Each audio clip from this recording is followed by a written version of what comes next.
Love and marriage go together like a horse and carriage. Well, you've heard the saying, it's not what you say, it's how you say it. In this edition of Marriage 101, it's both.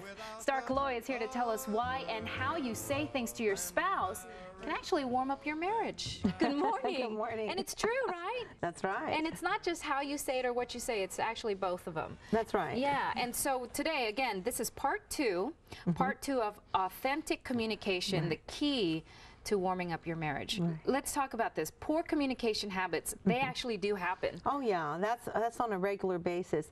That's why we try to address it, and it takes 3 parts on authentic communication in order for us to really saturate it enough for people to get a real good grasp on it. Yes. Because there's so many bad habits out there. There are, and one of these bad habits, let's start with the first one, harsh beginnings. What do you mean by that? Well, for example, you walk into the room and the very first thing out of your mouth or your spouse's mouth is negativity, complaining, criticizing, condemning, and it doesn't give the conversation a chance to start off naturally. Okay, and the next one, there are 4 horsemen of the apocalypse. Right, and destruction. Yes, and you describe them as criticism, contempt, defensiveness, pardon me, and stonewalling. Right. What do you mean by all that? Okay, we'll take the first one, for example, is criticism. You know, criticizing, constantly criticizing your mate and attacking his personality or character. All right. Now that's the part of criticism that isn't good. That isn't constructive when you attack their character. Contempt, what about that? Well, contempt is when you've got all this negativity that simmers for a long time and it ferments into disrespect. When you have disrespect for your partner, male or female, it causes tremendous devastation to the marriage. And communication. Okay, yeah. And defensiveness? Defensiveness is being on the defense, attacking, and then being on the defense, not necessarily the offense, but the defense. Constantly being in that ready to fight all the time. You're expecting it to happen. You describe it as the shame and blame game. Yes, that's right. That's right. Pointing of the finger constantly. You know, we've got to realize that we have a responsibility for the conversation also. It takes 2 to argue. Yes, it does. And stonewalling, of course, is another one. To where you tune your partner out. I'm not even here, you know. Yes. You're not even here. How about this? One of the bad habits that we have in communication, flooding. What do you mean by that? Well, that's to where you bring negativity in and you just bombard your partner with negativity and criticism, all the things in the 4 horsemen that we mentioned, but you bombard it with negativity, and then there's no way for anything to grow of a good nature in that conversation. And I suppose that body language has a lot to do with poor communication. I'm tuning you out. Yeah. I'm not going to even pay any attention. I'm closing up. I'm clamming up rather than being open to what the other person has to say.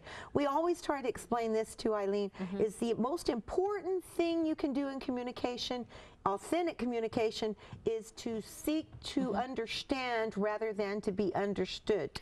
Okay.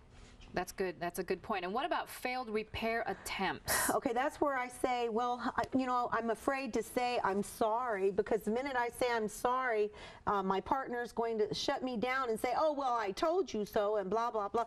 Well, that didn't work. Yeah. Well, if they try to be quiet and then the other partner keeps yelling at him and then they start, that's failing those repair attempts. And also what you have here is a poor communication habit, bad memories, bringing those up? Yeah, bad memories and making bad memories. I see. And not only that, pretty soon the couple forgets, they even forget, they don't even remember anymore the good things that ever happened in the relationship. Now quickly tell us about the 4 signs that a marriage is really not going well.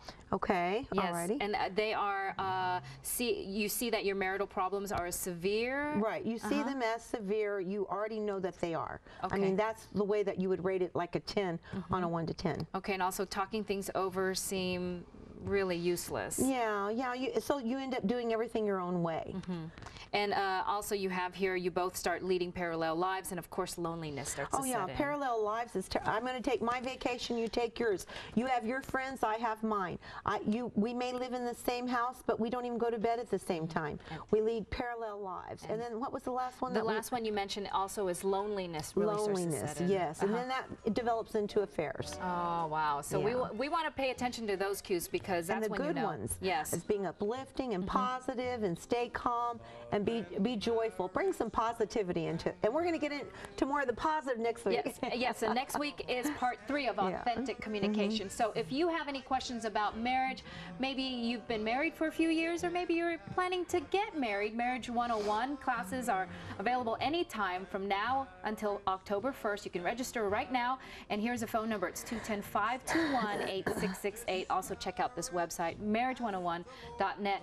You can also tune in to Star and Bob Killoy for more tips on Marriage 101 or Caregiving 101 from 9 to 10 a.m. is caregiving, 10 to 11 is marriage. So tune into them early in the morning on Saturday or right here on Great Day Sunday. Great. See you next week. Thank you so much.